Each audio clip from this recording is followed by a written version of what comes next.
So per what Scott just said, I think we need to take it as an action to investigate unidentified animated phenomena to go after Bart Simpson. I think what Josh and Scott said is very, very helpful and shows why we need multiple sources of data. Were there radar hits? Were there other sightings? Unless we can look at this from a holistic perspective, it's very difficult to draw conclusions. And relative to stigma, and I appreciate the reports that our colleagues gave, I think there's plenty of stigma right here in this building, and I'm sure, Dan, you've suffered from it at times.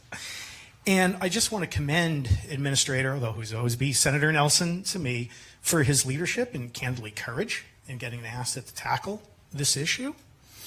And as we look at what Sean had articulated, that what he wants NASA to do, as we look at the recommendations for reporting and how we need to collate that reporting, I'm very concerned that this could be effectively done on an ad hoc basis. And I've been a part of far too many panels and studies that end up sitting on the shelf. I don't want this to be one of those exercises. And we can discuss this further, but I would call for and recommend a permanent office within NASA to support this activity, albeit likely a modest one, but to collate this information, collate that data, to archive the information, and act as the open, forward-facing counterpart to Sean and AARO.